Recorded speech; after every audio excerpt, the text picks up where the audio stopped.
우리가 살아가면서 가장 아픈 상처 중에 하나는 가까운 사람, 그것도 믿었던 사람에게 배신을 당하는 일일 것입니다. 오늘 본문 시편 55편은 다윗이 믿었던 사람에게 배신을 당하고 깊은 절망과 고통 속에서 읊은 시입니다. 다윗의 생애를 역사적으로 살펴보면 본문과 관련하여 두 가지 사건과 관련이 있는 것으로 추정할 수 있습니다. 첫째는 사울 왕에게 박해를 받았던 시절입니다. 당시 사울은 다윗을 시기하여 그를 죽이려고 혈안이 되어 있었습니다. 다윗이 사울 왕에게 쫓기던 상황에서 가까운 사람들이 그를 배신하거나 은신처를 밀고 하는 바람에 다윗이 목숨을 잃을 뻔한 적이 한두 번이 아닙니다. 우리가 지금껏 몇 편을 시편을 살펴보는 중에도 도액이란 사람, 또 10거민들이 다윗의 은신처를 사울왕에게 밀고 해서 사울왕이 군대를 풀어가지고 그가 있는 곳으로 잡으러 오지 않았습니까? 그때 다윗은 누구보다도 어떻게 내게 이렇게 할 수 있어 하면서 그 배신당한 고통을 힘들어 했습니다. 둘째는 압살롬이 반역을 일으켰을 때라고 볼 수 있어요. 아들이 아버지의 왕위를 빼앗으려고 했던 것입니다. 얼마나 기가 막힌 일입니까? 그런데 그때 당시 아히도벨이 다윗을 배반하고 압살롬의 편에 서게 됩니다. 아히도벨이 누구입니까? 다른 사람은 배신해도 그만은 배신할 수 없는 사람입니다. 다윗이 그만큼 신뢰했던 최측근 신하였어요. 게다가 다윗의 오랜 친구요, 다윗의 지략가였어요. 모사였어요. 그런데 아히도벨이 압살롬에게로 넘어갔다? 그러니까 충격을 받았던 것입니다.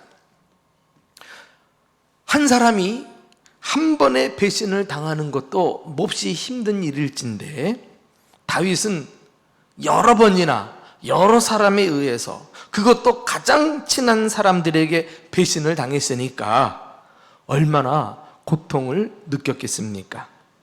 다윗의 이런 경험은 훗날 우리 구주 예수 그리스도의 고난을 예표하는 사건이었습니다.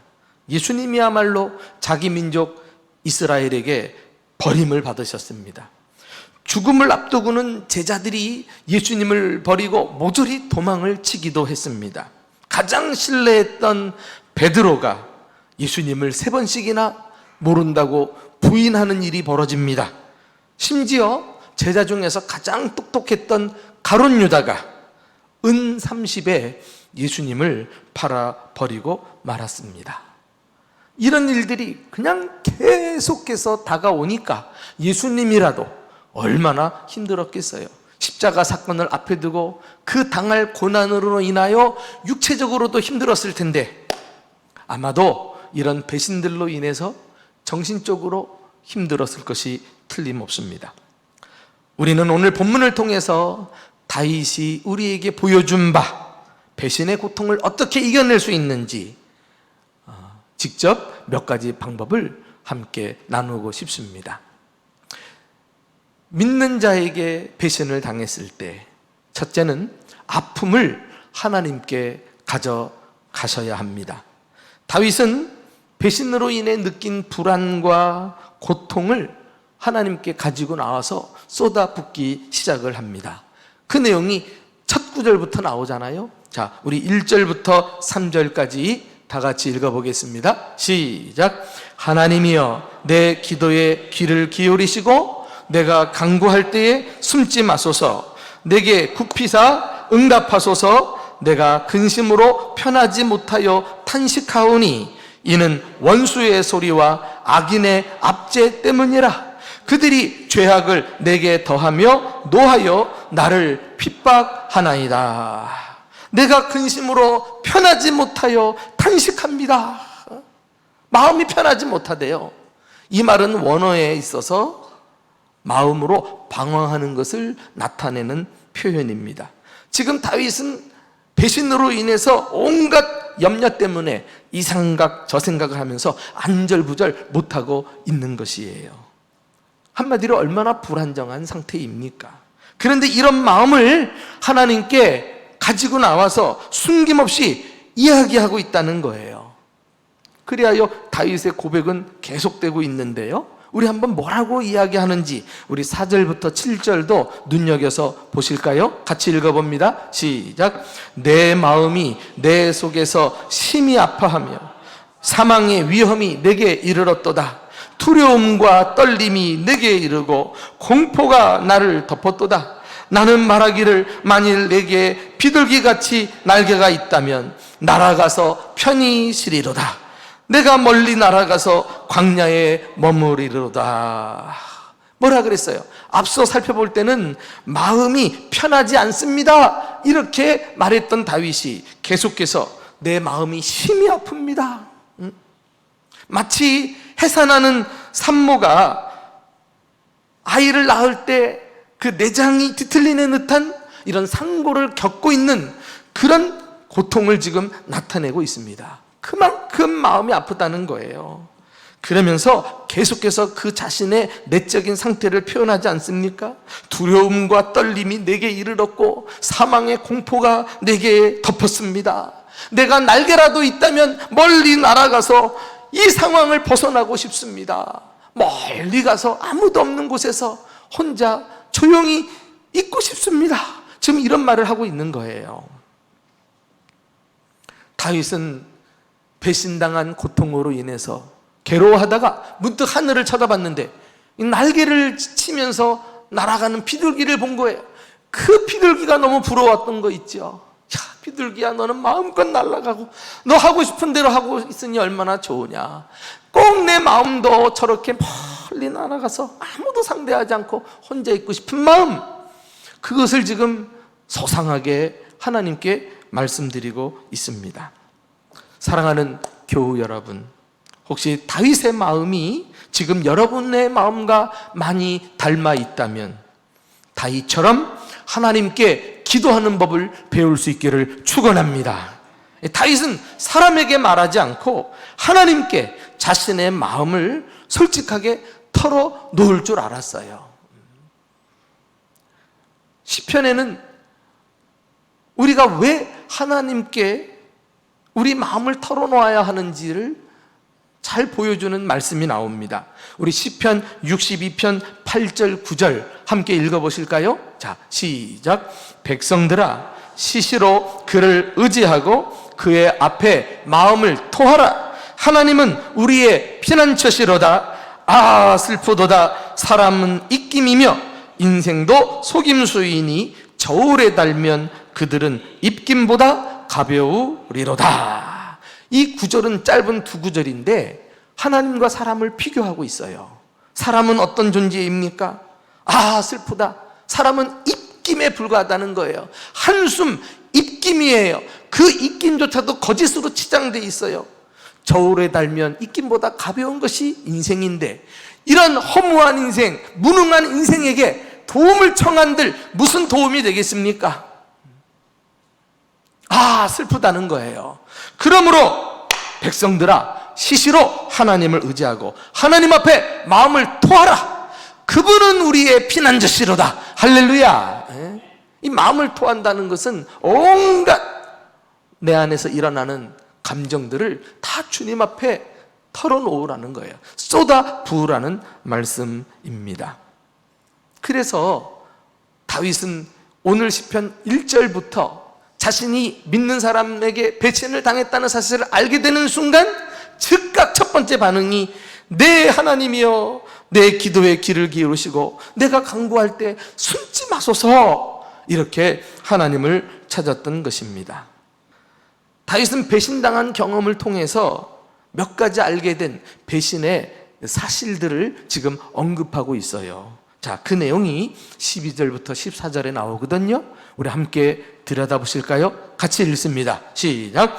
나를 책망하는 자는 원수가 아니라 원수일진데 내가 참았으리라. 나를 대하여 자기를 높이는 자는 나를 미워하는 자가 아니라 미워하는 자일진데 내가 그를 피하여 숨었으리라.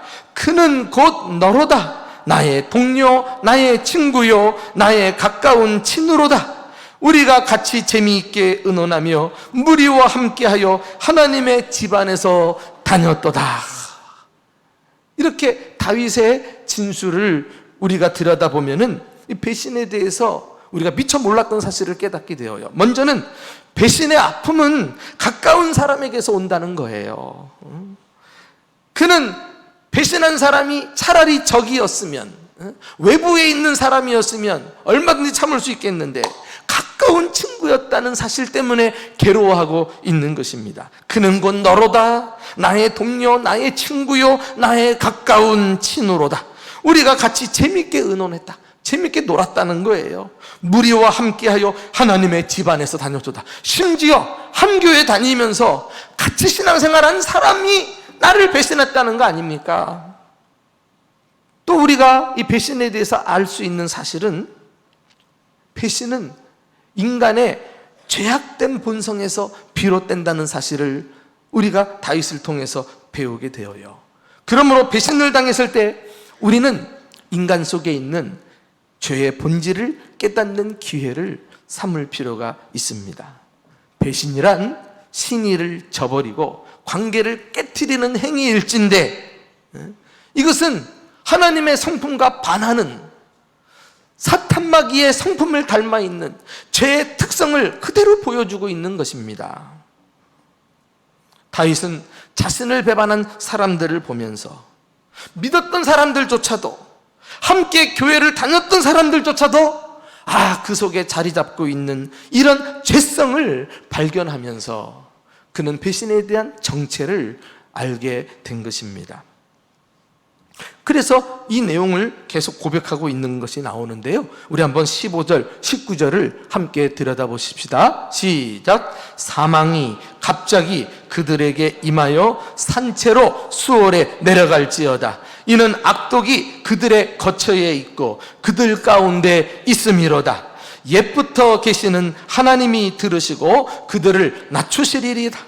그들은 변하지 아니하며 하나님을 경외하지도 아니함이니이다. 나랑 신앙생활도 같이 했는데 알고 보니 그들은 하나님을 경외하지도 않고 두려워하지도 않아요. 그리고 그들은 마음을 고치려고도 하지 않아요. 그들은 변하지 아니하며 그리했어요. 한번 악한 계획을 세우면 그것을 관철시킬 때까지 끝까지 악을 행한다는 거 아니겠어요?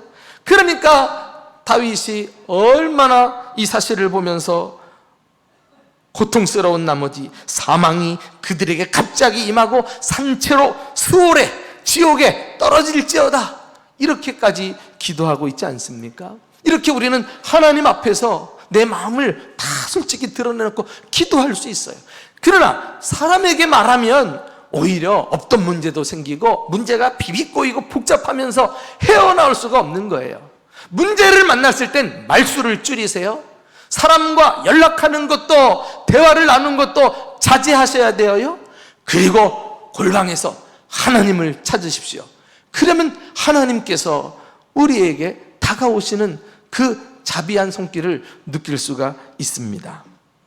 이렇게 이 배신은 인간의 악한 본성에서 비롯되었구나 라는 사실을 깨달으면서 다윗은 악인은 하나님께서 공의로 심판하신다 라는 사실을 알게 됩니다. 그래서 9절 말씀 한번 다 같이 읽어보실까요? 뭐라고 고백하는가? 시작.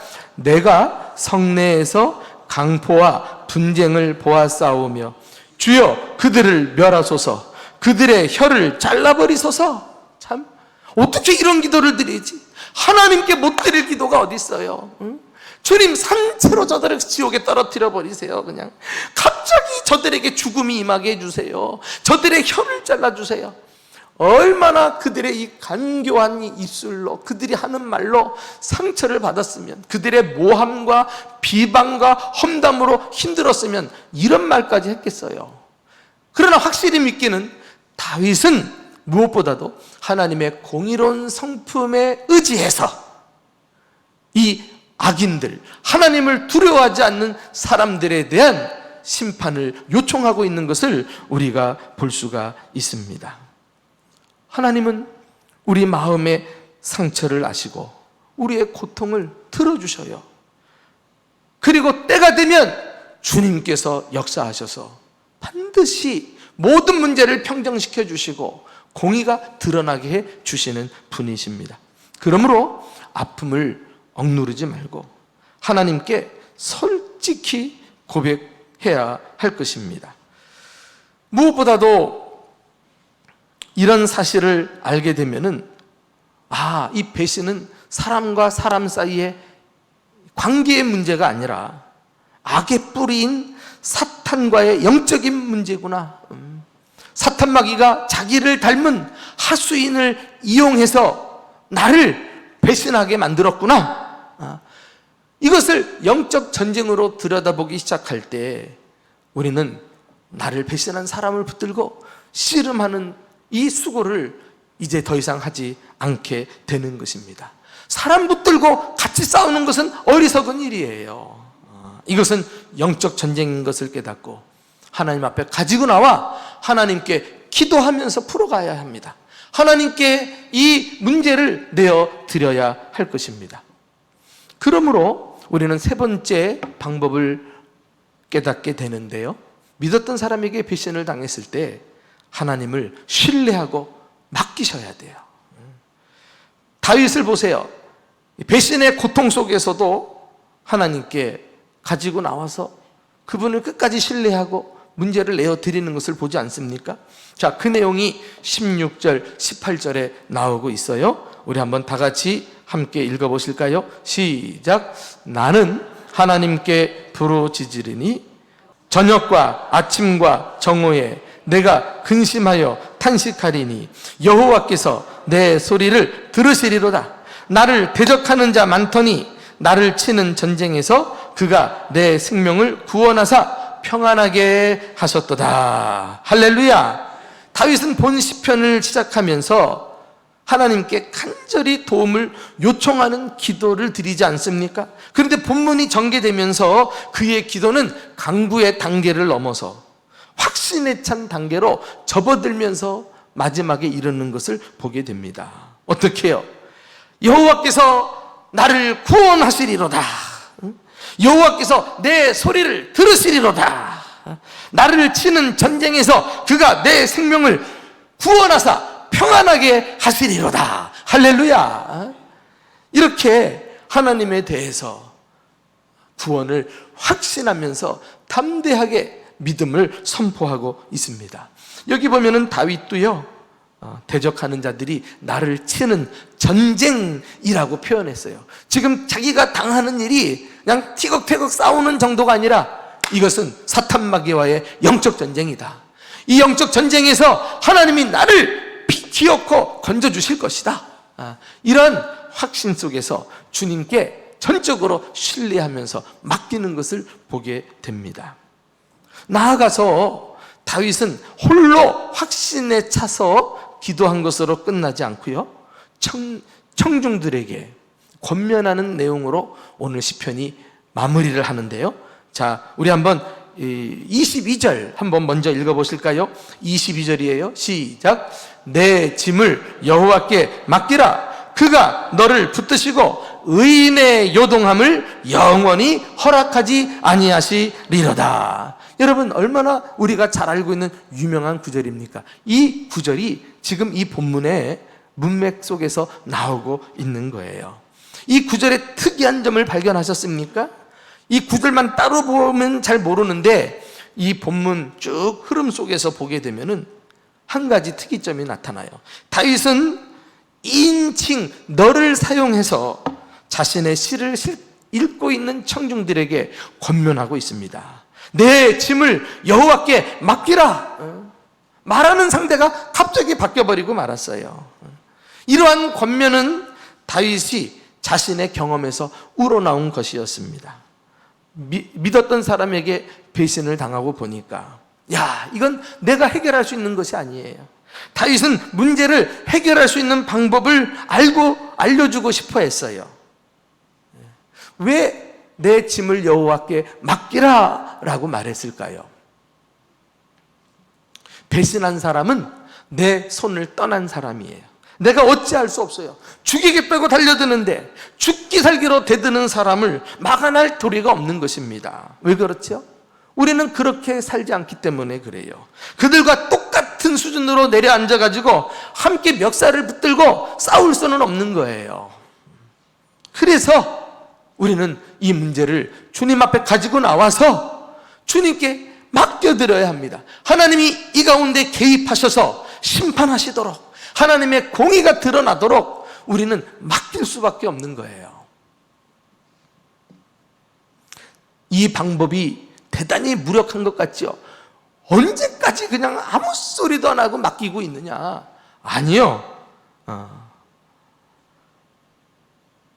그리스도인은 세상 사람들과 똑같이 사람을 보고 싸워서 문제를 푸는 사람이 아니라 하나님께 맡기면서 하나님이 역사하시도록 기도하면서 하나님이 일하심을 보는 이런 사람들이라고 할 수 있어요. 이것이 영적 전쟁에서 승리할 수 있는 전략입니다. 다윗이 하나님께 맡겼더니 어떻게 됐습니까? 그의 마지막 승리의 선언이 23절에 나와요. 우리 마지막 절 다 같이 함께 읽어보겠습니다. 시작. 하나님이여, 주께서 그들로 파멸의 웅덩이에 빠지게 하시리이다.